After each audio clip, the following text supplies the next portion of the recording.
and welcome to This Car Pod. I'm Kennan. I'm Filippo. I'm Doug. The regular crew is back, and there's a lot to discuss. Let's start with the new GT3 convertible. Filippo, you hear about this? Yeah, the new S-C. Correct. Not the SC together like the old ones. That'd be weird. S-dash. It's 911 GT3 S/C, Yeah. right? Yes. Okay. They have to say the slash. So, this is essentially a GT3 convertible. SC stands for Sport Cabriolet, as it always did. It has the same 4-liter from the GT3, 500 horse, 340 pound-feet, something like that. Manual only. Yep.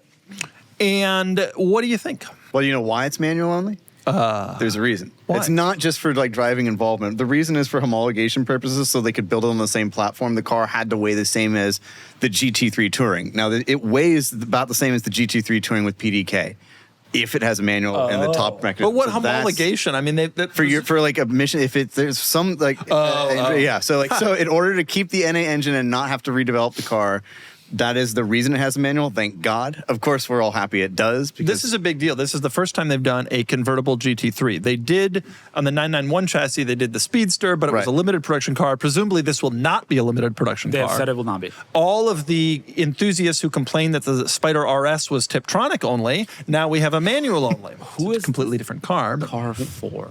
What do you mean it's You a car know- 4? You? No. It's cool in Southern California. We'll see a ton of them. But like in the roadmap for Porsche of like we want to target this set of enthusiasts, who in theory wants a very track ready convertible. Well, Andreas Proninger, AP as you call him in your Porsche community, says that he always loved convertibles. He had a 993 Cabriolet. He likes the idea of being able to listen to the NA engine and experience like the song, blah, blah, blah. I don't think Ferrari does this. They have convertible versions of all of their high performance, the Pista and the Speciale and the 16M. And Since the 16M on, yeah. And I remember when the 16M came out, I had his very question, and then they sold them all, and now those cars sell for $1 million. Yep. So in a way, it makes sense. Well, you know what I like about this is that it makes people kind of honest with how they're using it. A lot of people buy the GT3 because they want the hardcore truck version. It's like, and they are too afraid to go to a track day because an errant stone chip might devalue their car. This is kind of honest. It's like you're just cruising around. And you want to Those listen people to will still not buy this car, though. They still view themselves as like focused enthusiasts, even though they're just laughable And people they driving don't around know LA. how to drive a manual. Yeah, well, that's true. In a way, that's kind of an interesting component of this car because typically the convertibles are always the softer cars. They're more traditionally automatics, et cetera. This one is by necessity. You have to be like a pretty legit enthusiast. To that end, I wonder if they will actually sell fewer of these. The real enthusiasts are going to still buy the Coupe, which has always been the case with Boxster Cayman. The real enthusiasts buy the Cayman because we need our rigidity, even though they can't tell. And the and the people who just sort of want the look and all that can't buy this because it has a manual. And so it is going to be kind of a weird. It'll be a weird signal. I don't know what to make of it yet. But it might end up being rare and valuable, honestly. It very well may be. I will say I watched every review of this car that's come out. So, and Chris Harris set up as he drove it around Weissach and said, I can't tell dynamically the difference between this and the Coupe. And admittedly, he was there with Weissach and Porsche, but it's like, I believe it. you know, it's like I do pretty much believe this. Like they did a lot of the strengthening is all done in carbon fiber. So again, weight was the big concern here. But Body stability, You're not rigidity's Filippo. gone. This is exactly for you. You have a 911 that's valuable. You have a $100,000 911. You live in Southern California. You have a manual transmission. You are literally the buyer. I will say we do have pricing on this. Yeah. And if you compare it to a similarly spec'd GT3, because there are some things that come standard on the convertible, it is what, $20,000, $30,000 cheaper than a comparable GT3 Coupe. Bargain car. It is kind of a bargain. Why don't you go pick one up then, bargain boy? I mean, it's a bargain at 300 whatever. Isn't it 275 base? Great. You can't. You can't participate in that. These are not going to No. leave the dealers under 400. no, They'll be flipped for a while too. I mean, it's cool. I think it's cool. I think it's cool. I don't have as big a problem with it as I thought I would. Initially, conceptually, I was like, but then I thought more about the Speedster, and it's like, there's an appeal for people who like. Yeah. I'm a convertible guy. This is what I would buy if I what I had would buy. any interest in a 992, which I have this much. Hey, It that's should a little be bit. zero. No. You love the ST though. When you I was drove it. driving my 993 twin turbo yesterday, and I got up next to a 992 GTS, which is like the one. T hybrid. Yeah, T hybrid with the things in the front. Yeah, makes it look like fish gills. And I'm expecting, we had 911, and I don't ever like to, the new 911 people, I never like to participate in, but I look over, ancient woman driving this 992 GTS. Good for her. And it's like, yeah, good for her, but at the same time, it's like she didn't care at all about my car. She had no idea why I was even looking at her. And it's like she maybe couldn't see that far. Well, in Southern California, we're so biased by this, but like Porsches are often just bought as normal cars for a lot of people here, like who just want like a fun sports car, but also to like a lot be of rich. Yeah, but they're rich, so exactly. So many. Yeah, it's cool. The last point I'll make on this is like I'm so glad that it has an NA engine and AP. Was asked many times about this engine if Porsche is going to continue to do this, and he said it will be more challenging going forward, but there's a very good chance we figure out a way to keep NA engines around for the GT3, which I think in a convertible we can appreciate the sound of it. It makes a lot of sense to celebrate that engine. So cool. I will say I drove that GTS-T hybrid and it was awesome. Yeah. So like, if it comes to a point where the GT3 has to accept turbocharging and hybrids and all that stuff, which you have to assume it will someday, Porsche is the company to make it great. I agree with that wholeheartedly. By the way, worth mentioning for all the fathers listening who want to carry their kids around, 2-seat only. 2-seat only, no back seats. Next news story, the big one of the week. Nissan has announced the return of the Skyline. Yep. Folks, this is a massive deal because Nissan, previous to this, was failing. Oh, wow. Filippo doesn't even... What's the point? And they are no longer failing because they're bringing back the Skyline, and specifically they're bringing back the R34 GTR. Right, and they're clearly proud of how... They're clearly proud of how this one looks. I think we have a rear picture in the next slide. Yeah. Yeah. Wow. Again, so my point stands. In the U.S., it will be coming back as an Infiniti Q50. It's what they've said it'll be called here, which makes sense following their And lineage. a couple weeks ago, they said that Infiniti would be returning with a sports with a like fun sports sedan, and even suggested it would have a manual transmission. So we talked about this last weekend. We expect it to have the engine and transmission from the Nissan Z Nismo, which it has a stick now. And that's likely what this will have. If you thought that takeovers were not going to be able to be supplied with cars, the Camaro is gone, the Charger is electric. If you thought takeovers were going to be done in 15 years when all the cars got destroyed, no, they're back. There was news literally today of a large car show, I don't remember where, that has banned all VQ engine products. Yeah, it was, which I like. Which is great. You know what? Yeah, I get it. I get it. Well, now they'll have to. They got to extend that in. You know what you do with that car show? You show up in an Infiniti G25. Do you remember that? Yeah, I do. There was a period where they did a G37, V6. but they also did a G25, which same car. It was like 2010 probably. Anyway, so this is great news. The Skyline's back. Presumably that means a GTR will come back. There has been talk of a GTR being a part of this. They've said, I think, we are already working on the GTR. Which is great. The Skyline has, for those who don't know, the Skyline has historically been the Infiniti G. Since the G came out in 03, the Skyline has been sold basically unchanged in the United States as a regular car. The Infiniti G35, then the G37, then the Q50. So returning it as a Q50 is not a big surprise, except the surprise that they are still investing in sedans. Yeah. But, you know, this is a cool car, a sporty sedan. I was reading this and thinking they're coming back with a manual transmission. 5 years ago, if you had told me Infiniti was something going to bring back, I never would have guessed it. No. But all these companies, I think we owe a little bit of a debt of gratitude to Porsche, which I hate to say on this podcast, because Porsche has made it clear that manual transmissions is kind of a path to getting some credibility with enthusiasts. And Porsche almost dropped it all and instead kind of kept it going. There was that 911R, and then they came out, the manual GT3s are back and all that. And enthusiasts have flocked to those cars. They are on long waiting lists. They sell enormous numbers. They have huge secondary markets, and it has kept Porsche cool. Yeah. Even if people aren't buying a manual, even if people are just buying a Macan, the brand has in part stayed cool due to the manual. And I have a suspicion that itself has in part made BMW and now Infiniti and a couple other brands who probably would have just let it go think, hey, I mean, Aston basically themselves announced that, hey, Porsche's doing this, we're going to do it too, on those manual Vantages. Yeah. No, absolutely. It was all thanks to the 911R. That was the car that was the signal that for everything you just discussed. Yeah. So thank you, Porsche. We're very happy. If this does come out as a manual sedan, that's my kind of car. Imagine so if it came out as a manual GTR. Like that would be, if they came back with a GTR, but it had 3 pedals now. That's the way to enthusiast hearts. And Nissan especially realizes that because the Nismo Z, when it came out, was auto only, and there was a huge blowback. And after a while, they changed it. Same with the Supra. And maybe we get a manual Skyline again, like the R34 that Filippo covets. Are you worried about how it will look? The taillight design is interesting. I kind of like that it's like kind of Ferrari-ish with the. Well, also, I'm so sorry, Kennan. The Nissan people are going to murder you. Are you aware of this? What the signature GTR? Yes, I am familiar with styling trait is. 2009 Chevy Impala. No, also listen, that. I'm going to tell you. C6 Corvette. Or 2006 Impala. I'm going to tell you this. And I mean this with all the sincerity in my heart. There's never been an unattractive Nissan Skyline. And so I'm not worried about how it's going to look. They're going to do fine. There's never been an unattractive GTR. There's never been an unattractive Skyline. The Stagia, that's a different conversation. Oh, we're fighting words today. But the well, it's just got a big butt. It's so practical. But the Skylines have never not looked good. That's fair. Also, in general, Infiniti sedans look good.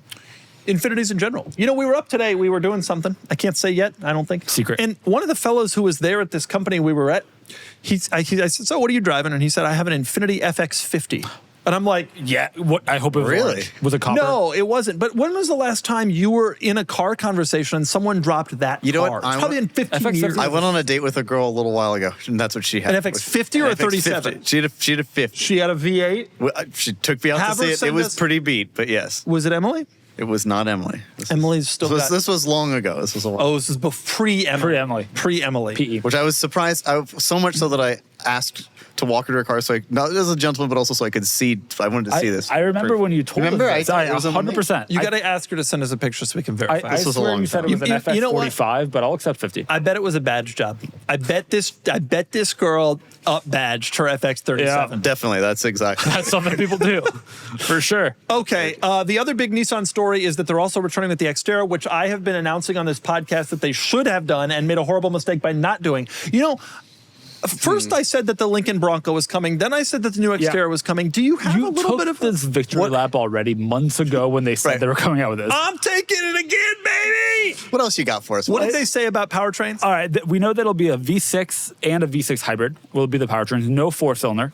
XTerra. Oh, wow. They're that's- like sticking the knife in Toyota. Yeah. They're looking at Toyota having trouble selling $80,000 four-cylinder TRD Pro 4Runners. And they're like, you know, we're going to give the people what they want. By the way, whereas the Q50 I think will be coming out in 2027, this will be second half of 2028. Wow. Second half of This will come 28. out That's and on the other God. lots. We're in the first half of 26. Yeah, it's only So, okay, Yeah. great. 2.5 years. Hey, 2.5 years. But by all, like they showed a few teaser images, and like it looks like it'll be very boxy and rugged looking and angular and kind of cool. One interesting thing I read was that it's going to be on the next generation Frontier architecture, which is shared with Mitsubishi. So the new Frontier just came out, but it's not. It wasn't ever new anymore. Yeah. The Frontier is an interesting story where for a year they used the old body style, but an entirely new powertrain. And then the next year they revealed the new body. style. But even the new body, there was a lot of carryover. Also, the this is interior years was ago carryover. at this point. What's that? This was years ago. It was a few years ago. But by 28, which is now 3 more years in the future, the Frontier will feel even older. And by the way, if they do come back with a fully redesigned new good Frontier and a new XTerra, and they got a Skyline and a manual GTR, Nissan is doing it again. Nissan might We're be gonna back. turn off the Nissan Death Watch. and not yet. These cars got to come out. Yeah, they got to come out. Right, 2028. We got to get there. By the They're going way- to be like a thirsty person in the desert trying. XTerra! And if they had an XTerra, they could have made it through the desert. By the way, the platform, which is shared with Mitsubishi has also started to tease the new Pajero Montero, which may come back to the U.S., which would be Mitsubishi's fundamentally re-entry into the U.S. market. Jesus. So that would be an exciting kind of byproduct. Who said that? That was announced that it may come back to the U.S.? Mitsubishi CEO has kind of started to tease it. and Mitsubishi has a mentioned CEO. They still are around. It's not just like group of people. It's not just hoping. Mitsubishi Heavy Industries. It's like Wait, more than Kennan, that. can you pull up the final Montero, please? Pajero. Type in like 2020 Pajero. You know about this car, Filippo? I don't know that I do. You ever see them? They sell them in Mexico. Look at this. Pull up this. Pull up this. I feel like I've seen this. Look at this. Now, this looks, in the States, they sold, beginning in like 2003, they I had. love this gen. But there was a early. next gen, and they sold it. And I remember I went to the Middle East, out there.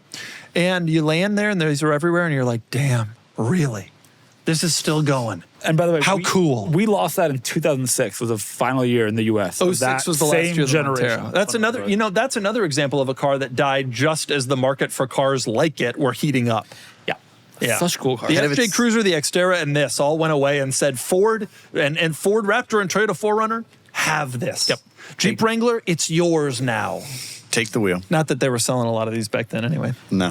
Still, it is cool, and it has 243 PS. Before Harry's, I was throwing money away, spending way too much for blades that were dull by day 3 and left my neck looking like I lost a fight with sandpaper. Total scam. Then I switched to Harry's Plus, and honestly, the first shave, I was just annoyed I had waited so long. The handle is solid metal. Weighted, you actually feel in control. The blades are German engineered, just like my beloved M5, honed at 3 different angles so they cut cleanly without tugging, and the cartridge doesn't clog up every other stroke like the drugstore stuff. There's even aloe and vitamin E built into the strip. My skin feels completely calm after shaving. And the price? Harry's owns their own factory, so there are no middlemen, and this is their most advanced razor ever, and it's still cheaper than the Gillette Fusion 5. Not a close call at all. Right now, you can grab the Harry's Plus trial set for just $10 at harrys.com/CARS. You get the razor, a 5-blade cartridge, shave gel, and a travel cover. Zero risk. If you don't love your shave, they will make it right. No questions asked. Go to harrys.com/cars and tell them that we sent you. You know that moment around 5:30 when you're still in your E39 M5, the day was a lot, and Emily's already texting you what's for dinner, and your brain just goes completely blank? Yeah, that used to be every single week for me. The grocery store run I didn't do, the fridge full of random stuff that doesn't go well together, the default sad takeout order, every plate fixed that. They send pre-portioned ingredients right to your door, everything you need, nothing you don't, with a recipe card that actually makes sense. I'm talking dinner on the table in 30 minutes, and meals are so good. Caramelized onion smash burgers, crispy buffalo ranch chicken, over 35 options a week, including more veggie and global dishes than ever. 98% of customers say that the meals are delicious, and I am very much in that 98%. It's still cheaper than groceries, it's half the price of delivery, and I use Every Plate, and you should too. Try Every Plate and get $2.99 per meal on your first box plus 10% off for a month. Go to everyplate.com/podcast and use the code CARS299 to claim your offer. That's CARS299 at everyplate.com/podcast. $2.99 per meal on your first box plus 10% off for a month. Ditch the dinnertime dilemmas with Every Plate. The last Nissan story is that they are coming out with a new Juke. It's better looking than the last one. Love the Juke. I love it. I loved the last one. I know the you last did. one, by the way, just it was not the one that was sold in the US. There was a generation between. There was, yeah, that's true. There has been a. Which look I'm cool referring to USDM. We only vehicles. talk USDM on this pod, unless otherwise specified. If we're going to talk WLTP, we'll have that conversation. I think this is like it's funky. It fits in the mold of the Juke. Yeah, it does. Yeah. I have to say, you know, this is one of my big things that car enthusiasts complained about the Juke, and that's why we have boring cars. Yep. Like, car enthusiasts are like, there are so many boring cars, and Nissan comes out with the Juke, which is cool and fun, and they're like, that's ugly, and then they cancel it and come out with more boring cars. That's why we have the Kicks now. But I'm driving around, and the other day I saw a Corolla Cross, and I'm reminded, boy, that segment is boring. Yep. At least there's some fun. Well, I also think now modern cars are so hideous that you can kind of do any shape you want, and I think it works. I think that's like, if I saw that driving down the road, I think that is cool and interesting and like, I'd be here for it. I don't want it. Imagine seeing it on 14-inch hubcaps, and they're all going to be silver instead of this because they're going to be rental cars. But that's exactly right. I don't believe it's coming to the US. I think it might be Europe only as the last, or Europe and other markets. What a loss. Well, we and can move also on. same platform as the Leaf. Oh, it's going to be electric? How much WL2P do you think it'll have? Based on the Leaf, not a ton. WLTP, for those listening, is Europe's like EPA cycle for electric cars. And it's a lie. It's a little inflated. No, I'm glad you say that. Okay. Next news story is the new Chevy Corvette Grand Sport. This is the biggest. We announced the Grand Sport on this podcast a couple of weeks ago. Yeah, By we announced, I mean Chevy announced, and then we talked about it. Yep. New Grand Sport's coming back. They finally announced all the details.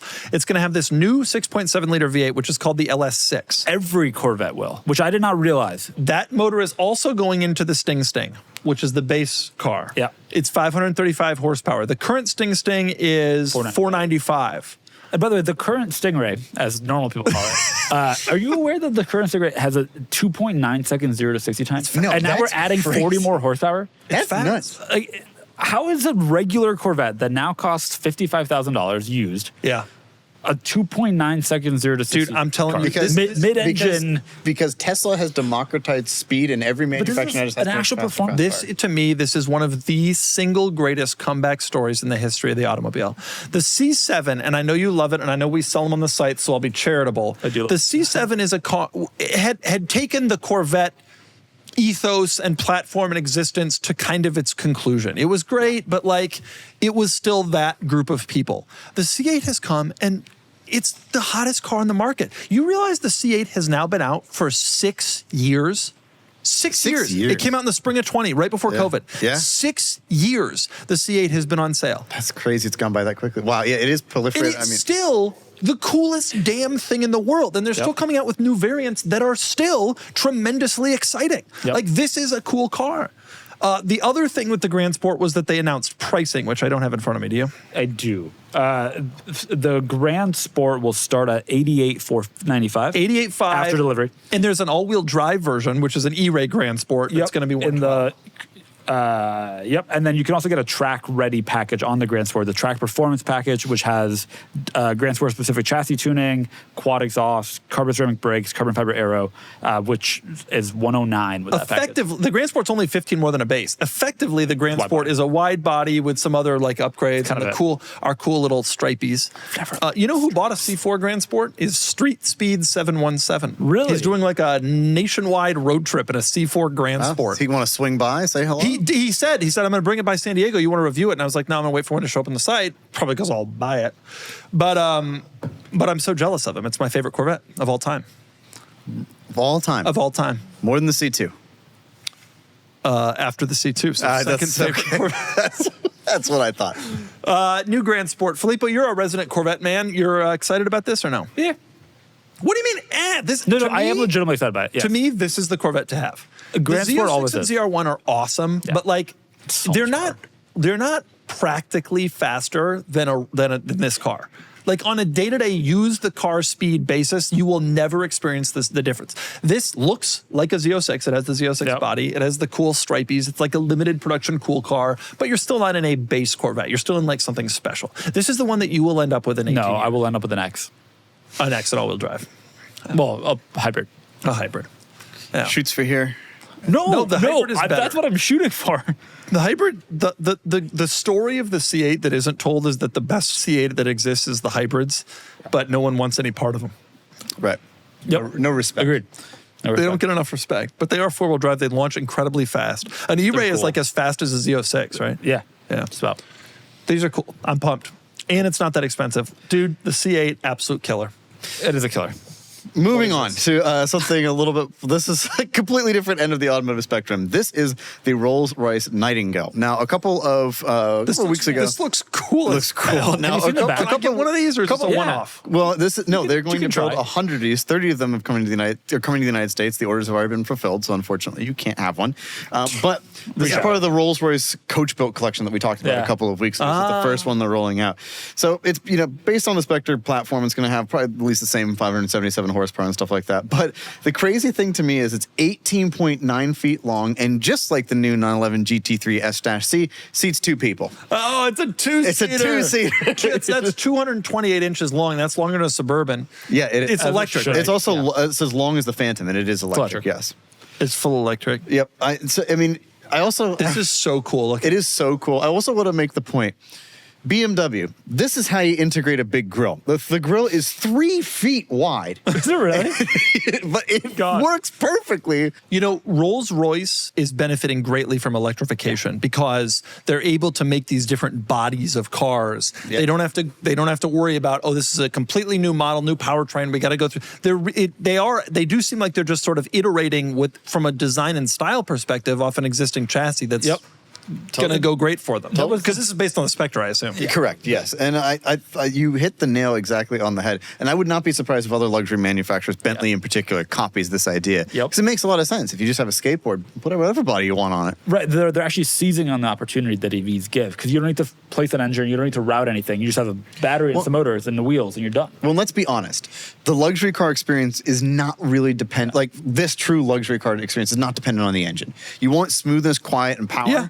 But actually, the less vibration makes it in the cabin, the better. I'm reading here that Nightingale, the name of the vehicle, is named for Le Rossignol, which means the Nightingale in French, and was a house on Henry Royce's winter property on the French Riviera. Are you aware of that? In addition, and this is my favorite thing, this is from the press release, there is a lighting treatment inside the car with 10,000 illuminated stars, and the dazzling of the lighting, like the rhythm of the lighting, is inspired by the rhythm of a nightingale's song. They can't have the Starliner because there's no fixed roof. Because the stars from God. There you go. Does this car not have any roof at all? There's no roof that rolls up? I haven't seen a picture with a roof on it. The roof on it. So it's a Barchetta. Can you imagine a Rolls-Royce customer? This is cool, though. This is damn cool. Like I said, I really hope that more luxury manufacturers do this. And I'm curious what the other cars that will end up in this coach built collection end up looking like. This is I was ready to write Rolls off about 7 years ago, maybe 9. And they keep coming out with products that just are appealing. The Phantom 8 was cool. The Cullinan made it, continued the situation. He doesn't think there should be a lesser Cullinan. It's insane. But then they came out with Spectre, which is great. And now they've got these one-offs that they come out with every so often that all seem to look pretty cool. And there was the Boat Tail, which I'm obsessed with. Boat Tail's But this is sort of that. It is very that. This is very Villa d'Este. You can see it cruising around there. Yeah. But I think there are a lot of random rainstorms there. Yeah, it would be hard. It'd be hard, but I can see people wanting to. They do have a parking garage at Villa d'Este, so you can park this in. I parked in one of the parking garages. There's 3 parking garages there. Can I ask a question? So obviously there's a very long vehicle with nothing, without seats. Do you think there's a huge trunk? Like, do you think that they made the trunk go all the way through to the rear of the front seats? I'll bet not. That'd be large. That'd be a lot of golf clubs. A lot of bodies. Yeah, for just 2 people. Probably no trunk at all. Right. It is handbag. Actually, I wonder, like, what's up front? If it's electric, maybe it is like a Boxster. There are 2 trunks. Probably not, though. Probably not. That thing is cool. 100 units. Do we have any idea on cost? No, they haven't really. They've been cagey about it, but everybody's assuming over $1 million, which would make over $1 million. They're only building 130 of them are coming. I just put it into AI, and they're saying $6 million, which seems like a lot. Yeah, well, AI never wrong. I'm ready to drop $250 on this car today. That's great. That's what it's going to depreciate to in 10 years. You think? I don't know. These cars don't depreciate. Yeah, what about, have you ever seen a Rolls-Royce Camargue? Pull that up. You're going to need to spell that one for me there, buddy. Rolls-Royce Camargue. Camargue. This was the Project Nightingale of its era. Yeah, that's it. You ever see one of these? Pull up images. No, but I also haven't seen them depreciate. Tap on that ready over there. That one? Yeah, that one. This car, I'm not joking. This was like a $500,600,000 car in its era. And now, I mean, if you can find someone to buy yours, you're lucky at like a $9,200 used car value. You got a point. How many of these did they build? Camargue was built for 11 years and they only made 531. Demand limited. Massive success. Not only was it hand built, it was built slowly. Now this car was designed by an Italian, and it sort of goes against my theory that Italians design all beautiful cars. You know what? But they've designed so many, we can give them the Camargue. Yeah. Horrible name, too. My Lord. Yeah, no, it was not a good situation. But this is cool. And maybe it becomes like the Camargue. But for now, I think it is just so cool. Wheel treatment. All right. Long live Rolls-Royce. Please.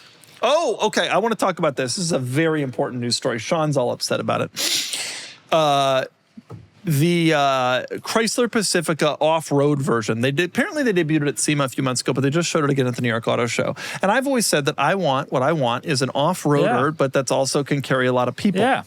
And here this is. And I was thinking, if they made this is exactly what I'm looking for, except that it's a Stellantis product. So what I'm hoping is, that they take all of the stuff and give it to Toyota. But then would it be reliable then? No, I don't want them to take the Pacifica part. Just take all the off-road equipment and everything and bring it over to Toyota. That's my thought of the day on this. Maybe the facelifted Pacifica, which is only facelifted in certain trims, will be more reliable. Do you think it's interesting that these automakers are teasing high-performance minivans and teasing off-road minivans, but no one's, or teasing luxury minivans, but no one is really willing to step up to the plate on these things? They're like going a little down that road, the Sienna Woodland, but no one's really willing to give us the Hellcat van we want. You know what I'm saying? Because there's... No, I'm not surprised. What's the question?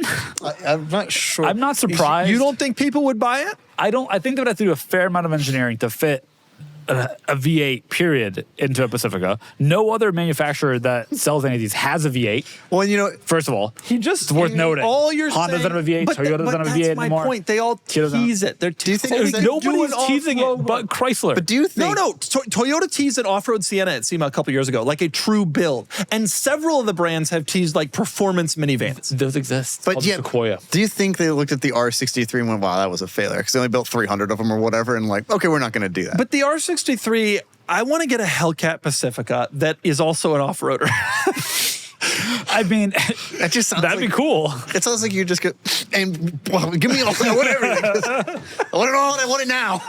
That's what it feels like. A dream, honestly. All right, like move on. Are we done with news? Hopefully. No. Get out of here. We're not doing the this. Magna There's a Magma GV60. All right, can we talk about this though? All right, Lucid has a new CEO. Lucid has a new CEO, which has got to be their third CEO in 18 months. The last one was an interim. We're good. His name is Silvio Napoli. He is most recently in charge of the Schindler Group, which makes elevators. Oh, yes, not lists. No, elevators. Different. Important. They got different the CEO from yeah, but he's well known in the industry, in the elevator industry, for really growing and modernizing that brand and making it quite how exciting! Successful. What a thrilling career! One of the top elevator. I don't want to. I looked into this story a little before. I don't want to toot the man's horn too much, but he debuted while working for the Schindler Elevator Group, the elevator that opens in the front and the back. Wow. Previous to this man, Paoli or whatever. All the elevators open front, and sometimes these buildings would be like, you know what would be nice if it could open the freight side, could open to the back, and all the other elevator companies, it's like the minivans before the 96 Chrysler, they all said, it's not possible. Paoli or whatever his name is. Peyote? What is it? He came in and he said, we can do it. He said, you know what? Give them doors. Give them doors. And you know what else he did? The glass elevator. Before him, all elevators were enclosed. Did he do the one from Willy Wonka that flies out? Yeah, well, that one too. The safety That's thing. A little too fun for the Swiss. Can I tell I'm you? glad he's going to bring. You're saying that they hired this guy because he has a reputation for right sizing a business. Well, can I tell you the actual reason they hired this guy?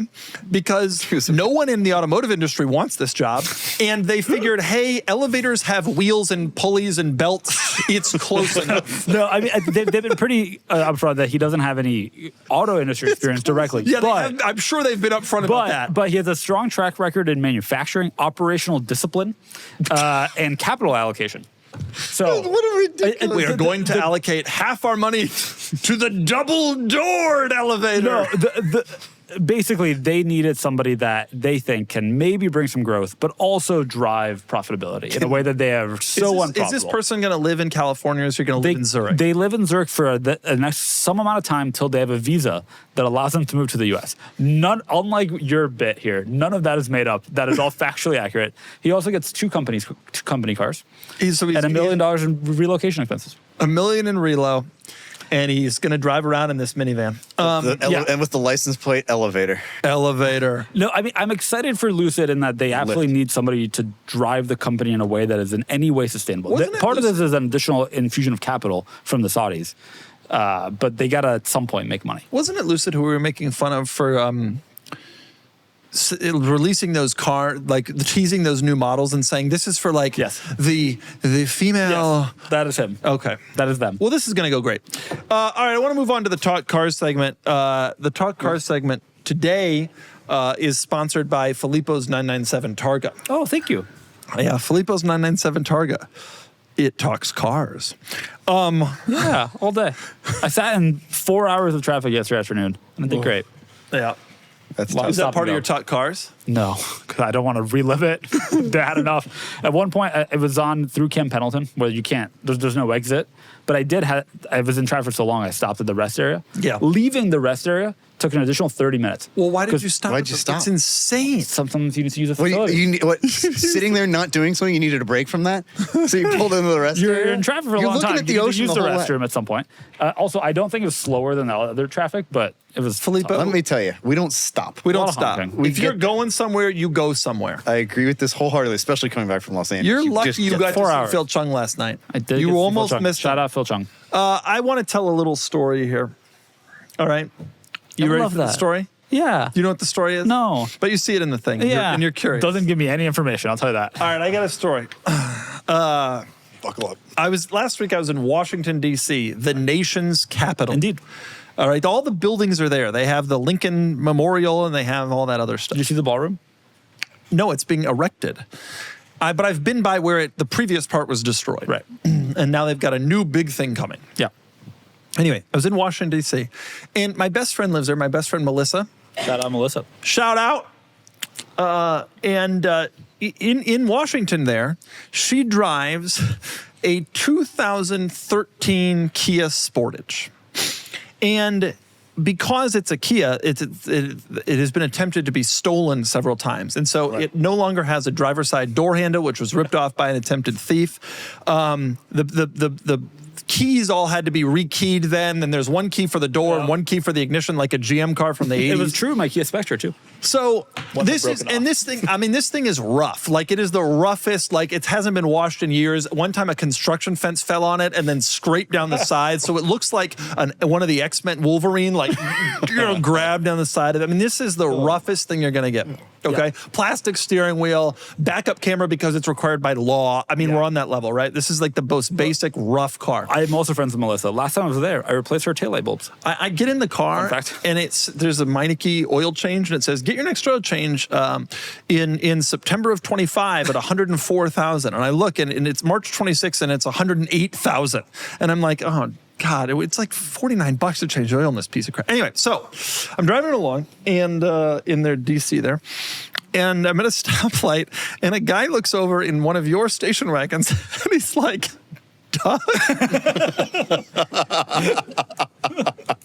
And I was thinking, Melissa and I had often joked about, because I get recognized everywhere all the time. And especially at car, like with context clues, it's very easy to recognize me. If I'm at a car meet, it's Doug. If I'm walking around, a neighborhood, oh, maybe that's Doug. If I'm driving a 2013 Kia Sportage in Washington, D.C., you're probably thinking, what? Wait a minute. And the guy actually recognized me. And he was like, I bought my station wagon because of you. Wow. He said, it's great. And I said, I really should be driving one of those right now.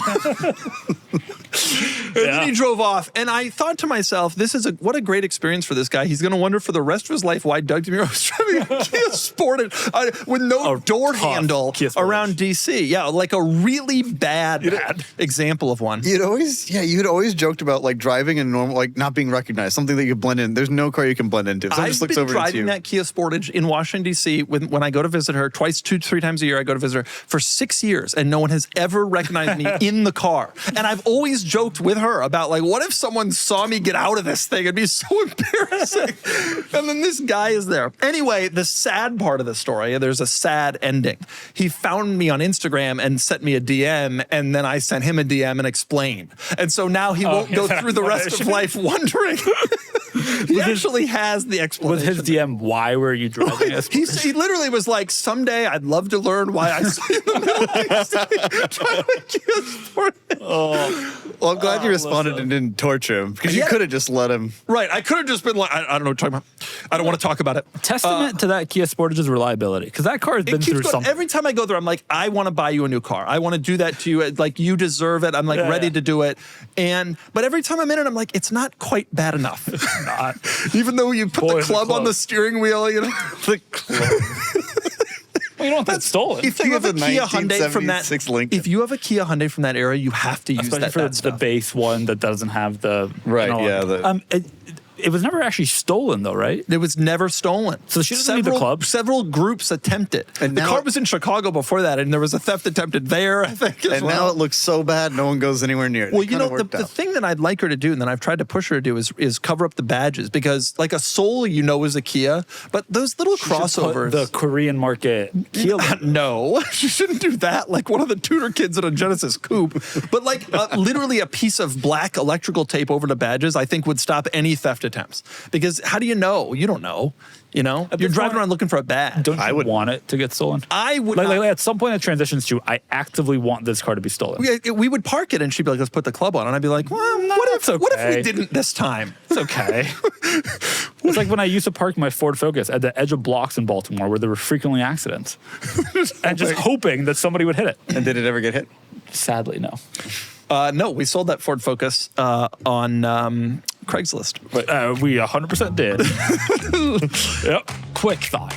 You're at a hotel, airport, rental car lot, wherever, connected to some random public Wi-Fi, and you're checking your bank account, you're booking the next flight, you're doing the normal stuff, and every bit of that is completely exposed. Anyone on that same network can see it. That's not paranoia. That's just how it works. But NordVPN fixes that with one tap.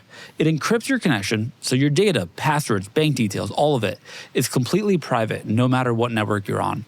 I also use it to watch stuff that's geo-blocked. Formula One coverage, sports streams, shows that aren't available in the US. You can just switch your virtual location and it's there.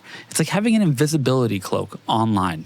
And one account covers up to 10 devices. The speeds are fast enough to stream without any buffering, and it costs less than a cup of coffee a month. It's genuinely one of the most useful things running in the background on my phone. To get the best discount off your NordVPN plan, go to nordvpn.com/Doug DeMuro. Our link also gives you 4 extra months on the 2-year plan, and there's no risk. Nord has a 30-day money-back guarantee. The link is in the episode description below. Buying glasses used to feel like buying a car at a dealership. Confusing on purpose, weirdly expensive, and you leave feeling like you got played. You'd walk to an optician, everything's behind a glass case, nothing has a price on it, and somehow even a really basic pair ends up costing $400. Warby Parker completely flipped that. The first thing that got me was the virtual try-on. You can literally point your phone at your face and try on frames in real time. It's not janky, it actually works. And even producer Sean is loving his Warby Parker sunglasses. Look at him rocking them on his head. Prescription glasses start at $95. The quality is premium, you can feel it. They've got contacts, sunglasses, online eye exams, 300 plus stores if you want to see it in person.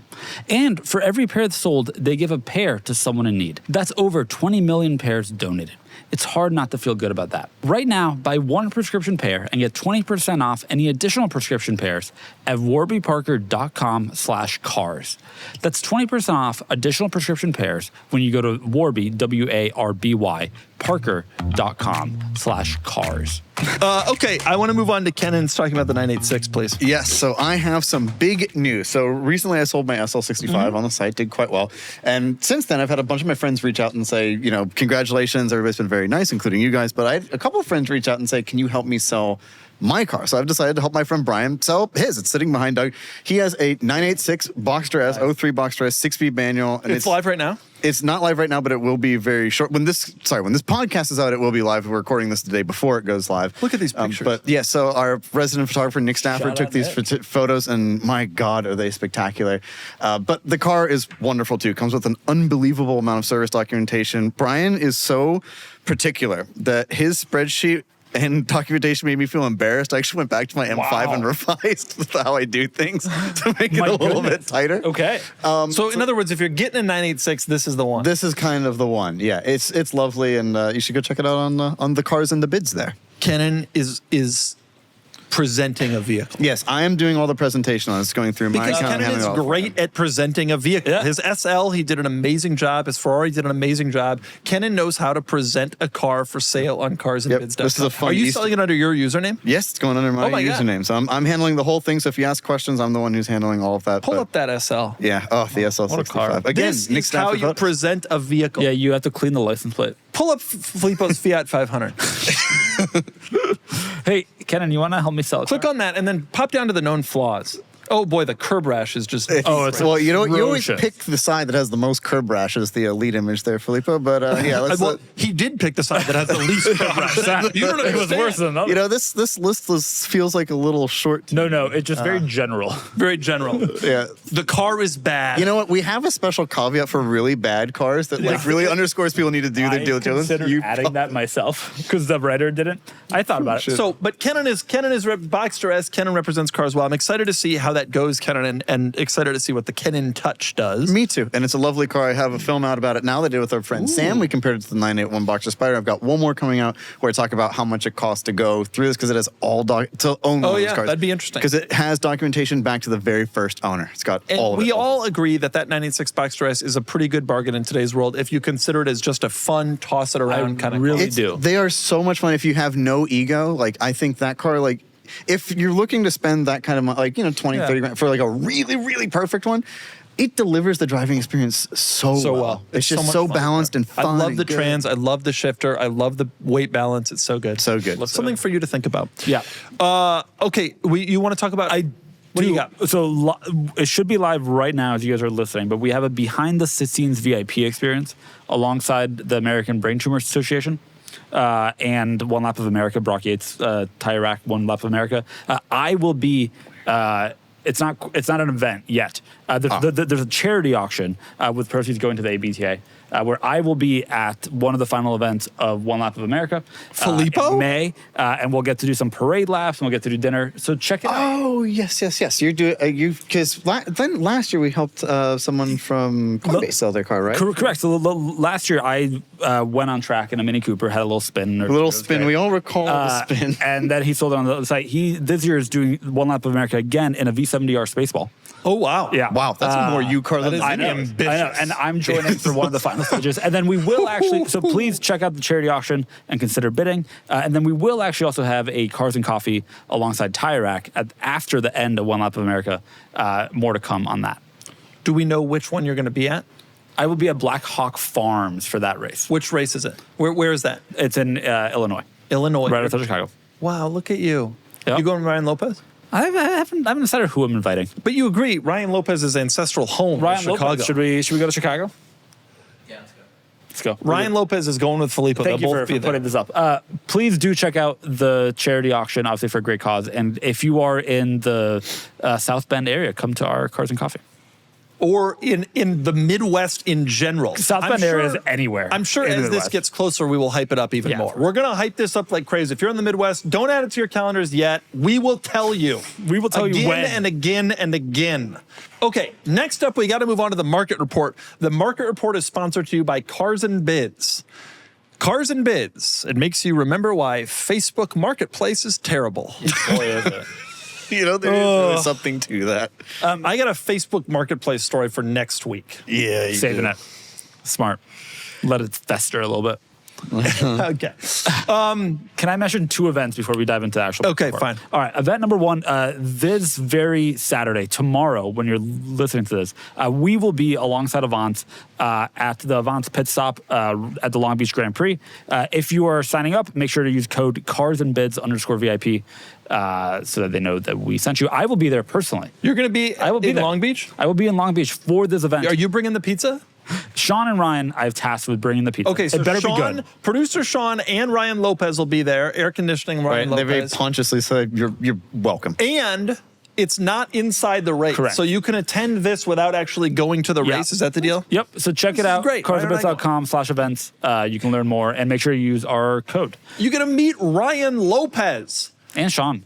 And producer Sean. and producer Sean. His first in name is the actually flesh. Producer. It's really weird. What's our other Sean event? last time. The This other is thing tomorrow, people in Long Beach. If you're in LA, you do not have anything better to do than go meet Filippo, Sean, and Ryan at this Avance pit stop. Carsandbids_VIP. You're going to get pizza. Ryan Lopez is going to bring you pizza. He looks so enthused. he will personally feed you a slice. He looks pretty ill. You're right there. Okay, what's our other event? The other event is at the end of May. We are partnering with the Velocity Invitational, which is a huge car event at Sonoma Raceway. We're going to have our first ever live auction. So we're going to be bringing a bunch of cars to Velocity. We'll have cars there. I will be there, as will a bunch of other people from our team. And you can bid online. You can be there in person, check out the car, and we'll help you bid there. So to be clear, you're not going to have a British auctioneer do it in person. No. Instead, the cars are going to be live right there, and Filippo's going to get up and go, oh, you're going to MC it? I sold that. The cars will speak for themselves. It includes an Alfa Romeo TZ that... Cars will speak for themselves. You like that? Filippo is so... What is that Alfa Romeo actually called? Yeah, we'll have an Alfa Romeo TZ that Doug reviewed that will also be there, and we'll have a bunch of other really cool cars. This was the coolest thing I've ever driven in my entire life. So what we should be auctioning is rides in the TZ1. It would change people's lives. People go in thinking, oh, I need to get a new car for my wife and crossover RAV4. They'll come out thinking, I need to sell my house for a TZ1. That's what it's worth. Too. Okay, so you can also bring your own car. Yeah, so we do still have a couple of spots left for cars to be there in person. So there'll be a link in the description below. If you want to learn more, submit your car for that event, reach out there. This is in Sonoma. Also, come hang out. If you use code THIS when you check out for a ticket, you can also get 10% off. So I'm excited to see you there for our first ever large event that includes an auction. It's exciting. Have you ever been to Sonoma? No. This is a great experience. You're going to do some wine tasting? That's what I should. You should absolutely take some time on and do that. The week after this event, I will come back from this event on Monday, and on Tuesday I go to Italy for 2 weeks. So I'm going to save my wine. Well, you know what? That. Can I make a suggestion? Go to Healdsburg. You don't need to go to Italy. Am I right, Healdsburg? Shout out. Sean is like, yeah, I love Healdsburg. Spent a week there one night. All right. It's just Sean's, he keeps interjecting, you know? I know. I wish you all could see this. He just keeps popping up from behind his computer screen. It is like a groundhog on the prairie. So, all that said, I am incredibly excited about our event there. If you have a really cool special car that you want to present alongside the Alfa Romeo TZ and a bunch of other really cool cars that we have lined up, let us know. And we'll hopefully see you there if you're in the Bay Area or if you want to travel. Okay, we got to move on now to the market report. The market report is brought to you by Kennan's Wastefulness. Kennan uses plastic cup. I know. Do you believe we have glass? Do you believe this? They're left over from the event. Filippo uses this glass cup from a company that sponsored us many years ago. Yeah, reduce, recycle. No, the market report. I lost my water bottle today. We have glass cups. Yes. The silver one? Yes. It's an icon of the pod. Where'd it go? I know. I'll have to get another one. The market report is actually sponsored, by the way, by Cars and Bids, which is this great website. What else do I say? Carsandbids.com. Carsandbids.com. There's an app. It's a really good for iPhone only, but Android's coming real soon. I want to talk about Mercedes-Benz Coupes, which are causing me some stress. Which one specifically? In the history of life, what happens after a Mercedes-Benz Coupe is sold new? Tell me. Depreciates about 80%. It depreciates to zero. Okay, what does a C140 cost? Nothing, right? Well, that seems to not be the case anymore. Can you pull up the S65? Are they retaining value? Filippo. This is a 12-year-old S65. It just sold for $76,000. Wow. It's a low-mileage car. It's nice, etc. I'm astonished at this number. Astonished. Looks good. In addition, we just sold an AMG GT. Now, this is the thing that's really upsetting to me. AMG GTs, we have talked a lot on this pod, they're getting cheaper. They're going to get cheap. Someday there'll be bargains in the 40s. They're not. They're just not. This is a pretty standard early AMG GT. It's an S. I think all the 16s are S's. It's a low-mile car, but otherwise it's a pretty standard early car. First model year. Still selling for 70. We all hoped. We watched them go like this, and we all hoped that someday these would be 36. And it's just not happening all that quickly. I kind of get it. The AMG GT, I was up next to one on the highway the other day. It looks so special and exotic in a way that's pretty cool. For 50 grand, it's kind of a deal. Even this one at 51, how many miles were on this car? This car had 75. This car was a 76,000-mile Montana title car, and it still pulls over 50. To be fair, that's 30 grand less than a similar 991 coupe. Yeah. That's a bargain. For a V8, it's relatively a bargain. It's relatively a bargain. But I agree, it's not as cheap they would be 26. Yeah. looks so good. When I was a child growing up, a Mercedes-Benz Coupe of any variety, even the convertibles too, honestly, SLs, were cars that you knew in 6 years would be free to purchase. And the world is changing. The ground is shifting beneath our feet. Heck, we sold an SL65 for $60,000. You know what's that? Honestly, we said the market. We did. Yes. Like there is interest in these cars in a way that I feel like has Mercedes-Benz Coupes haven't had interest in since the low grill cars of Ralph Lauren's era. I'm serious. I really, really, truly think that since like the opera windows and the pagodas. Such a great example. This era is like there's some interest in the big body S65s, the Coupes, the V12s, and even the AMG GTs. It's so interesting because like with my car, when I sold it, people were, the thing that people kept mentioning to me is like, I totally forgot about the SL65. And I think there is more of there's more interest in that era of cars. And it's like kind of, I think, pushing those values up a little bit. There is. But ultimately, like with the S65, it's like that's the same engine, but modern interior, modern. I mean, it's just. This car should have depreciated more than this. I'm shocked that it's still pulling this kind of money. There is real interest in these cars. And I think people are seeing what's happening to the 05, 06 CL65s. And they're thinking these cars deserve to stay relatively high. But how interesting is that? The W220, or whatever the coupe version was, the C220 or C221 or whatever it was, those cars are really cheap. Yeah. Really cheap in general, aside from the CL65. But and even those aren't pricey. They're not crazy. But here we are in this world where Mercedes-Benz Coupes are suddenly expensive. How did this happen, Kennan? Because they're great cars. It's like I think there's a lot of fear around the maintenance with these cars, which is not unjustified. But I think that they also offer something that's really unique. I mean, the 65s in particular offer you just ungodly power. An S63 of this exact car is a cheap car. Yeah, which is amazing. That isn't. I just think the V12s are special.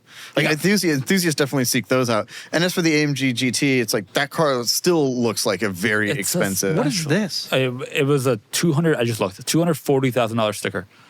This is a 120. This sold for 124 months. Half off.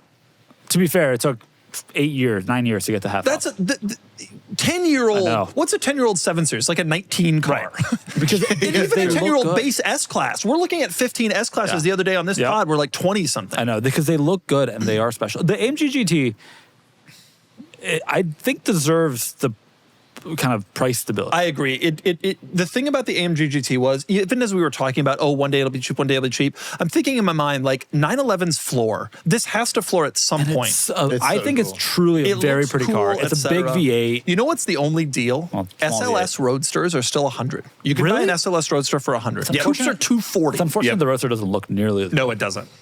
But I'll tell you what, it drives great. It drives great. It drives so Although, well. honestly, from a pure driving perspective, I kind of maybe prefer the AMG GT. We sold the Roadster for $83. They're cheap. Why did I'm telling you, dude. What? Where were you? Where was I?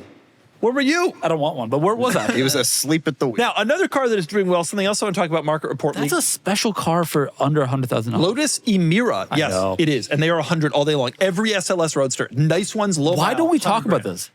Why doesn't this come up?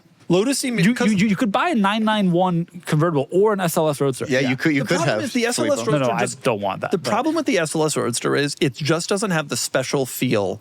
The SLR was this bespoke, McLaren-built, really special thing. The SLS Roadster, the coupe is cool, but the Roadster, like, what does it have? It's got the 6.2 that other AMGs have. It's a like that's I think how the market views it. I'm not saying that's how I view it, but that's how the market views it. Do you agree? Yes, I view them. It's wrong. It's not quite the same engine, and it also has the dual clutch, which is a big jump. It absolutely is. But I agree. Like, the doors don't do this. The doors don't do this, and also when what's left after you remove the doors isn't special enough for the market to value it at the level the coupes. Coupes are 200 plus. Yep, same thing with the 300 SL. There's a great tradition. Although 300 SL Roadsters, the difference there is also 100 grand, but it's 1.9 million to 2 million. I think there's more of a gap than that, but yeah. Shocked by Emiras. But yeah, I wanted to bring this up too. Yes. They're just not coming down. Not coming down. This is another car I thought by now we would start seeing depreciate, and we're seeing first editions. That's now a 2.5-year-old car. First editions came out in they were 24 models. They were selling when they first started showing up on our site. They were selling for 95, 105, like in that range. The most recent sales of these two that were 92, 94. Wow. Evoras have done this too. They've generally held value better than they should for a company that is perpetually running into bankruptcy, perpetually can't make vehicles. You know, I don't understand why the Emira is holding so well, considering those variables for Fisker have made those cars worth $6,100. But yeah, it's good. That's a big part. That's It's really good. I think that's the big. I really want to drive one. I haven't driven one. I'm going to get a press car coming. They have like some update, and there's a 4-cylinder. I hope you don't have the 4-cylinder. Well, I did the V6 already, so I'm kind of curious. We've failed to sell 2, and one of them was a 4-cylinder. This car is still bringing money. Now, these are low mileage. They're not that old yet. Stick Check back in 3 years. It does. Check back in 3 years, but you got to assume these are still valuable cars. It makes some sense, right? Like, what's your comparison point if you want a small coupe? You can get a Cayman. Well, you can't anymore, but you could get a Cayman. You have to get a This is way more GTS 4.0 or a GT4 to have a flat 6 manual. Yeah, well, this is a Toyota Camry V6. Even better. It's unusual, right? Yeah. Like, a Cayman, and I don't think 24 Caymans are selling for $93,500. 24 Caymans with the GTS 4.0 are. Think about that, though. That's like the best Cayman you can get short of a GT4. This has the engine from a Toyota Camry. GT4 is 90. And is manufactured by a company that may be going out of business next week. Is that still the V6 it uses? Because that V6 hasn't been in a Camry in years. Pull it up. I think it's the same 3.5 V6. It's still a Toyota V6. Supercharged 3.5. They still use it in something. That has allowed the Emira to continue going. I remember talking about this when I reviewed it. You didn't watch my video? I did, but that was years ago. I also watched the video and have forgotten, so don't feel bad. You were there. It's in the Bolwell Nagari. Pull that up, Kennan. Boldwell. Bollwell Nagari. Wait, bold. There was, by the way, some talk of the V6 going away, and that might be helping. I spelled it wrong. That's just a bowl. No, not Boldwell. Bolwell. Bolwell. I can't believe you don't know how to spell this story. The Bolwell. Oh, no, it's a test time. So, no. Bowl Nagari. Sorry. All this thing. How is it spelled? B-O-W. Bollwell.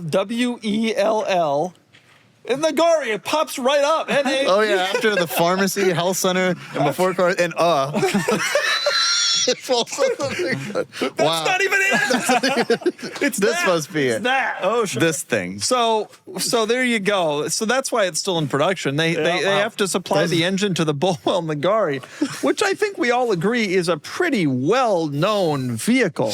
It's built right outside of Melbourne. And they said the Australian automotive industry was dead. They never saw the Bolwell Nagari. You've never seen a car like this. Now that's a proper motor car there. Can you say Bolwell Nagari in that accent? Bolwell Nagari. There you go. Thank you. Appreciate that. That's pretty good at the Australian accent. That's why they think it's acceptable. Yeah. Dingo ate your baby. Are there any other market reports this week? Oh, there's something I noticed. So recently we sold a Hyundai Equus, which great car. A lot of people forget about. They are good cars. The big body V8, like it's a good car. So I'm going to be clear. The Equus was the Hyundai's luxury sedan before Genesis G90. This was a full-size luxury sedan intended to be a competitor like Lexus LS, sort of on the low end of the S-Class. Right. This is as good of one as you're going to find. It's not an Ultimate, which is the top trim, but it has the big V8, one owner, low mile. Right. And this one was sold by our friend Chris Carbon. Yeah, it's a nice car. But I was going through this and I was looking at the service history. Yeah. Because, I would think a Hyundai, it's going to be pretty reliable. Yeah. Well, here's a service that was done for the suspension. You noticed front right assembly, $3,205. Left air strut, $2,824. Suspension compressor, $2,315. And a suspension valve, just a valve, $1,065. The total for the suspension service, $10,594. Wait, what did the car sell for? And the car sold for 18 G's. Look, here's what happened. Hyundai never thought somebody would buy that part. They had 3 in the world. Wow. Supply and demand. I mean, at the end of the day, it just proves the old adage: an expensive car may become cheap, but it remains when you're repairing it. But I wouldn't even thought that this car would be so. This is S-Class level expensive to take care of. The warranty expired just a mere couple years ago. They must have been just outside of that. Yeah, that's so true. 10-year warranty for one owner. Yeah. Right. Okay, that is quite interesting. Isn't that wild? Folks, if you're going to buy an Equus and you're not, make sure the suspension's already been done. But you should consider it. Ironically, if we have one live right now, buy it, pay all the money. But that suspension service would cost more than a significant number of them that we've sold. Boy, I still think these cars are deals, though. Even knowing that, you could buy one for $9. Do the suspension. You got that's not going to break again for another 15 years. And you drive around. Coil spring it. Yeah, coil spring it. I got a coil conversion on my Equus. Pull up the interior of one of these. These are nice. It's a nice place to be. You drive around, you feel like you are the Korean consulate in Nashville, Tennessee. Well, my friend Ryan and I, when we used to go to car shows, we'd always want to sit in the Equus because it's so nice. We refer to it as the thinking man's Mercedes. Which is like what a lot of people thought of it as. It's quite nice. It's a nice place to be. Okay, the questions this week were absolute fire. I've never seen questions like this before. They were so good. These questions make Ryan Lopez look like his air conditioning is working. Whoa. Remember, you too can ask us questions. You go to carsandbids.com, you click on the community tab, and there's a post that says, these are questions, ask us questions. And then you ask, I want to start with the best question I've ever read on the whole pod, 140 million episodes. From Dodge Caliber SRT4 fanboy, which, by the way, hell yeah. If the original Fast and Furious was made today instead of 2001, who would you cast as the hero and villain cars? Oh, wow. That's a good question. Okay. I need to think for a moment. The cars, the two big hero cars from that movie were the Dodge Charger and the Supra. Which we have in existence today. So I mean, the question's answered. 4-cylinder Supra and a Dodge Charger electric. No problem. The Dodge Charger is one of the... Oh, sure, okay. It was the one that crashes at the thing and blows up. Don't forget about the Jetta GLI. Oh, yeah, there were a lot of cool cars, and we could spend a lot of time going through it. And to be clear, the villain car was that S2000, like the group of black Hondas, like it was Honda Civics and things like that, right? Well, so heroes, villains, blurry line. Okay, so they used Honda Civics to steal the TVs. And, oh yeah, I guess that was the crew we liked. Right, they were doing the stealing. S2000s weren't. The S2000 was the crew we hated that went in race wars in the desert. Okay, yeah, but the Supra still probably takes that Mark place. 5. Yeah, what else is there? Yeah, R35 Skyline. Really? R30? I mean, it's still for sale until literally last year. R35 GTR. Why didn't they use Skyline GTR? Why didn't they use R34s in that movie? Just because it was not possible, probably. It wasn't possible yet. There were some Motor X ones, but barely, because they came out in 2001. I assume they filmed in 99. Okay, so I think the Supra was the hero car then. The Supra, to me, is still like the current best JDM sports car. I can't think of a better one. The Z is still out. The Z looks cooler than the Supra. Yeah. But the Supra is the Supra, and everybody's modding those. The culture around that car is like it was then. Starts out that engine, that BMW motor. B58. Yep. Okay, the Supra's in it. The BRZ has to find a place. That's probably the Jetta. The first gen BRZ, though. Yeah. Yeah or now. Looks too Depends friendly. if they're willing to pay for product placement. Right. You don't think a GTR, R35? R35 GTR should be in the flick, for sure. Maybe as the villain car. Eclipse Sport Cross. Still available. Available. Spillner shows up in an Eclipse. Okay. Don't you think like an M2 or an M4 would make their way in there? At this point, that probably should. Like back in that era, those weren't common tuner cars, but there's a lot of burble tunes. His community does that stuff. Yeah. Here's the question, though. The Charger was like a 30-year-old car when that movie came out. So if you think back, that would be like a mid-90s car now. That would be like the classic. Maybe that's the R34 Skyline. Or like an old ZX or an old 3000 GT. Like that would be your classic if you were making the movie now. Eventually the cars that were in the movie, they have become the classics. Yeah, they're the classic. I'm picturing a Lexus SC400.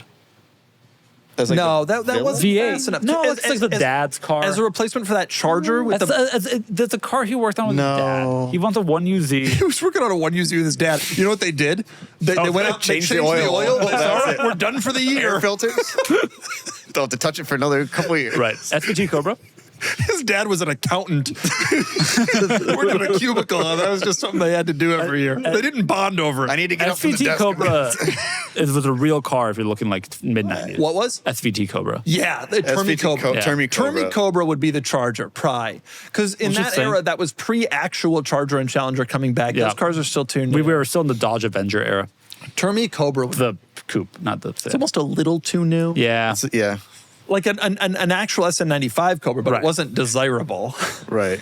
Yeah. A WS6. A lot of these cars were. A WS6 Bird. A Bird feels like it's just. We have one somewhere. He's driving a WS6 Bird. Dude, I took that car out. You can see it. You can see a little bit of it. We got a WS6 Firebird back here. I took that car out. I've wanted them my whole life. Okay. It's a long one, I assume. I took it out to do a video with, and a lot of the cars I do videos with, and I'm like, well, that was, and I take the W, and so I'm worried. Yeah. Because I've wanted a You don't want WS6 to my meet whole your life. heroes. And that era of GM is known to be trash, right? Yeah. And I take the car out, and the interior is trash. Of course. And I get in the car, and I start it up.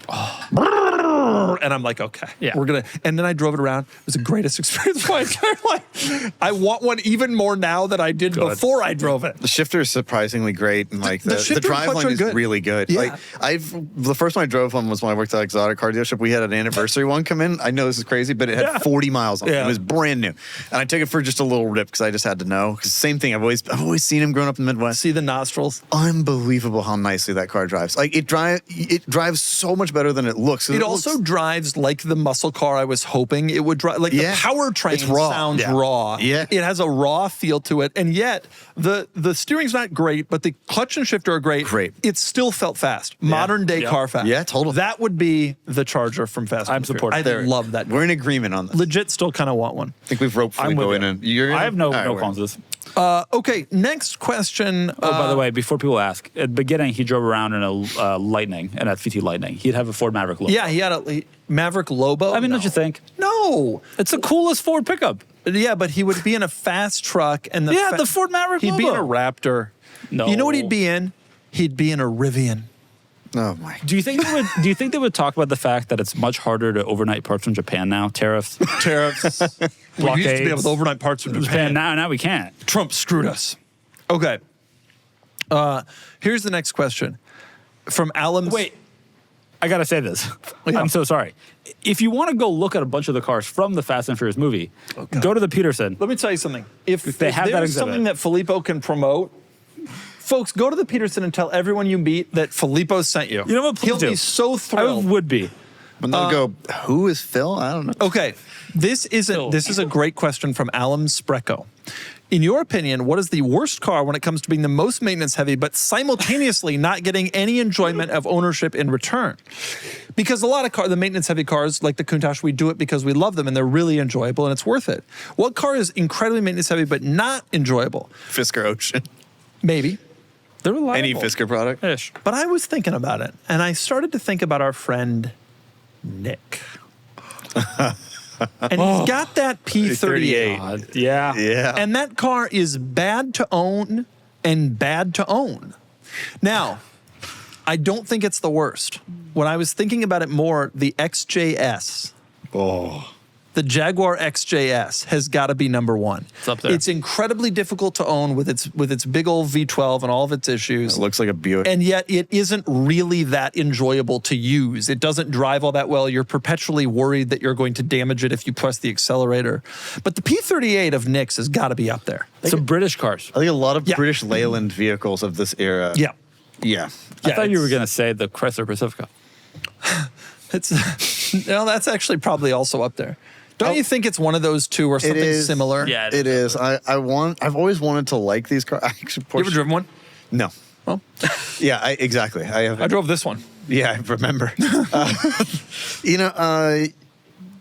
I don't want to say this. Oh, no. Oh, wow. Porsche 928. 928s. I think it's another good example. 928s. The early ones in particular, not the late ones. The late like GTSs were actually Late 928s are pretty good, pretty balanced, especially the manual. But there are a lot of early automatics and there are a lot of bad ones. Oof, yeah, they are, and they are hard to take care of. Is my understanding. The engines require a lot of work. Like diagnostic stuff is hard. I just put all that money into my 993. Imagine if I dumped it into a $6,200 used car. Yeah, I mean, yeah. This isn't an S with a stick, but if you pull up, I don't think it's an S, but oh no, it just said. It did. Well, it wasn't. but There are automatics that are like a lot less desirable. They're rare on our site. yeah, we don't accept many. Although we have accepted. We've posted some, to be clear. This is one.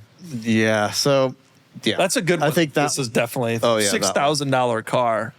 Yeah, Yeah. I've always, again, it's another car I've wanted to like, but I Yep. just can't bring I myself do to. still think about getting a GTS occasionally. GTS is cool. No, I can't even tell you. Although I last time I saw 'em. promised, one came to our Cars and Coffee with a manual transmission not that long ago.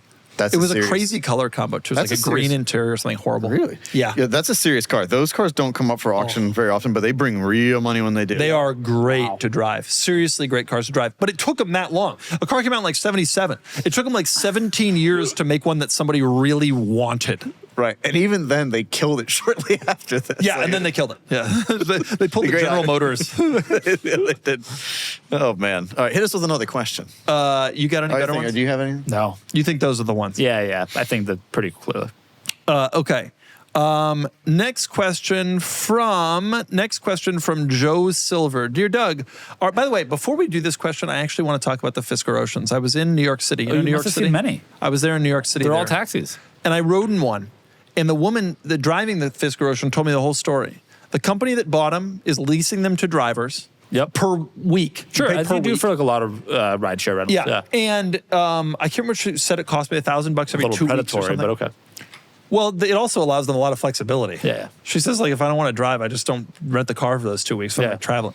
But she said it's like $1,000 every 2 weeks. But she said the company's already made the money back by far. The cars have not been that expensive to own. They've actually been pretty good. Customers like them. They work as Uber Blacks. They work for like black car companies.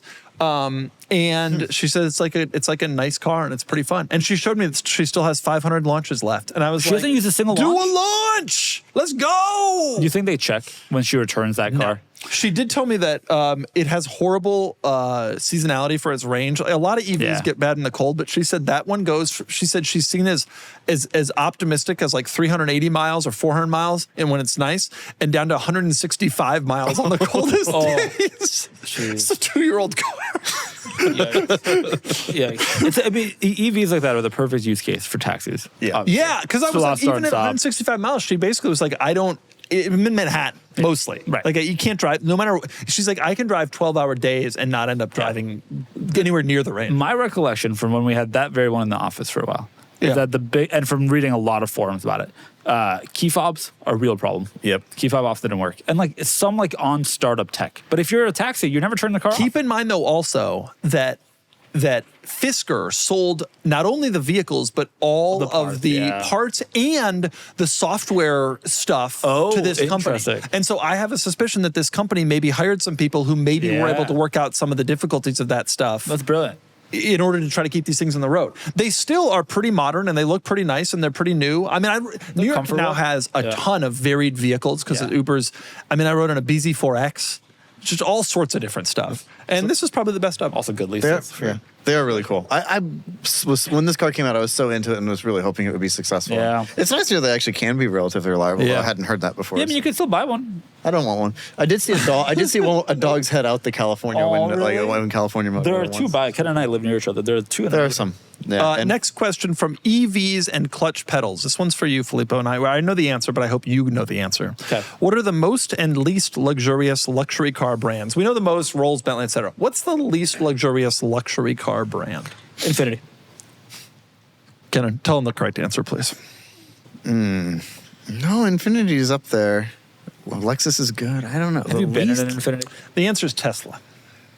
You consider Tesla a luxury brand? The greater culture considers Tesla to be a luxury brand. Because they started with the Model S. Whether or not you or I do, people think a Tesla, people like brag on social media about their Tesla. And it's like, that's more common than a Honda Accord at this point. Like, they are everywhere. That's a good point. Ryan Lopez is literally an enthusiast. Yeah. And it's like being an enthusiast of the 2012 Honda Civic.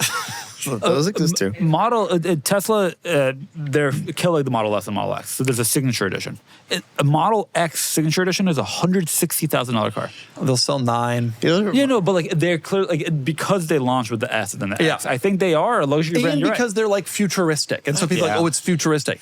But we had in the office, we had a Model Y base model, brand new one that I reviewed. That's going to go up, I think, next month, maybe the end of this month.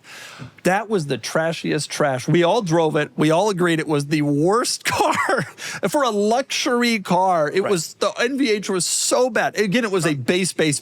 All right, if you're going to take that sense, I'd say Maserati. No, because that's at least luxurious-ish. Is it? Yeah, they have like leather on The the dash. MC20 is like a pretty The legit MC20 is good, but the Ghibli still It's sucks. pretty nice inside though. Like the materials feel decent enough. It's quiet. It's composed. I think more than Tesla, Maserati. Like Tesla is the least luxurious luxury car brand. It is luxurious in name alone, not in actual name only, practice. Yeah, agreed. I forgot about Tesla because they're not luxury in my mind. In but my they mind are. either. But the market world says they consider, are. you got a Tesla? Whoa. And it's like any other car would be better than I'll give you a If you get second an one. Uber X, it will probably be a Tesla. Yeah, That's yeah. a pretty good chance. Oldsmobile. Oh. How sweet. Actually, no, they were a lot of luxury. Pull up, Kennan, pull up leather. Oldsmobiles. Wood. I only have time for one more question, which is sad because they were so fire. We also have some gifts we have to get through. Oh, for example, the Toronado. I mean, that's a luxury brand. It's a luxury Okay, car. Pull up, what is pull up that. That Alero. That was a we don't nice have any Alero. intrigues. Pull up the Sierra. No, we don't have any Look at intrigue. this, look at this Cutlass Sierra. Oh, we all agree that Oldsmobile was the luxury brand, the mid-low luxury brand, but the luxury well, brand. Buick and Oldsmobile. That's why. Yeah. That's why one of them had to go. It didn't make sense that they Fine, both. I will happily give Buick. Kennan, go back to that interior photo you were on, and we see. There's a third row. Go back to the keep going. This one. Yeah. Apply brake to shift from park. You got to remind the people. It's really nostalgic, isn't it? You gotta love that level. Apply Every brake GM product that they're to in it, right? shift from park. But even just looking at that, I know how that feels. Oh yeah. Oh, Yeah. You can feel that thing clunk into Feels gear. good. You can feel that thing clunk. You feel like you're braking it every time. But you know what Yep. you also know? But it does that lurch when it goes in the drive. You also know that the AC was cold. Oh, very cold. Yeah. Yeah. Every GM product. And shocked that it has a blue interior, not red like they all did. Okay, last question from Mac05. Oh, from Silent Salami. Salami. It usually is. by When that point. talking about car sales, you often disregard fleet sales. Why are they not important? A sale is still a sale, right? Fleet sales are profitless, is why I disregard them. Almost every automaker, fleet sales are complicated. Automakers have union contracts, labor with their factories, and they kind of have to make a certain number of cars per year, or else they're paying people not to work, more or less. This isn't entirely hard and fast, but it's sort of how it works. Yeah. In some cases, in order to make sure the automakers hit those numbers and get the cars sold and get the cars built that they have to build, they have fleet contracts and sell cars to fleets, and they basically don't make any money from that. And Honda has never made fleet sales. And as a result, Honda's Accord, which is probably more popular than the Toyota Camry or just as popular, has never even been close to the Toyota Camry, which sells in pretty significant numbers to fleets and rental car companies. And that's a decision Toyota goes after. They sell those cars, I don't want to say for practice, but they definitely do not sell them for massive profits. That Oldsmobile Cutlass Sierra, I guarantee, was a fleet sale at one point. That was a rental car at the Houston airport in 1987 or whatever, 96. God, that I can't believe it left it that way. I can't believe that either. And so that's why we kind of disregard them. Like, it's like, okay, you sold them many cars, but a lot of people can sell cars to fleets. Rental car companies have significant demand for cars. And so just being able to sell 100,000 units every year, but you sold all of your Dodge Darts to Enterprise, that doesn't really suggest there is consumer demand for a vehicle. Yeah. The company's not making money. The public is not interested in the cars. It is technically a sale, and on the sale chart it counts. But that's one of the reasons why I always prefer, when possible, to look at actual financials from automakers rather than Buick just saying, we're selling more cars than ever before. It's like, yeah, I see a lot of them with rental car plates. You know, we all know that the Florida sticker that says PM, we know it's a rental car. Good old permanent. I will also say we care a lot, especially on this podcast, about consumer sentiment. Like, what are people choosing to spend their money on? How does that reflect how competitive that manufacturer's product is? Mm-hmm. Fleet sales are wholly unrelated to that. The enterprise is not buying that car because consumers are, wow, what a in great fact, car. I would argue the opposite, right?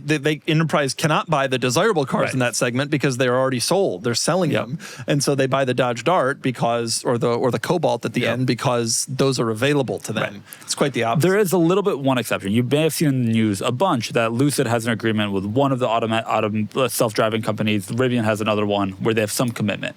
The reason that's in the news is that indicates that company can keep producing cars. They produce so few that committing 30,000 Lucids is like, oh, wow, they need to now build 30,000 Lucids. And that's why it's in the news and interesting, because it's like they're so low on the production scale. That's I guess notable. So.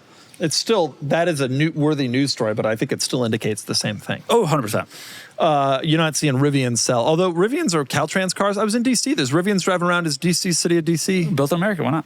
Built in America. And also, there's a bunch of like AI overlap things where they want to be partnered with the company doing AI. Built in America. Okay, that's the end of our podcast today, except we have one more thing to mention. Yes, this arrived. Someone actually reached out to me on the Instagrams and said they were going to send this to us, and this is what they sent. This is from Nick. This is a BMW clock. This was evidently from a dealer at the time, and it's supposed to look like a BMW gauge. So imagine it does. It looks just like your gauge. You're selling Z8s. Yeah. And this is also, it's made out of metal, and it's like oh my heavy. God. Yeah, it looks like plastic, like a lot of BMW metals at the time. But it's actually made of metal. Does it it's heavy work? and it's cold. It does. I'll put a battery in it later. But it looks like a gauge. Oh, you see this?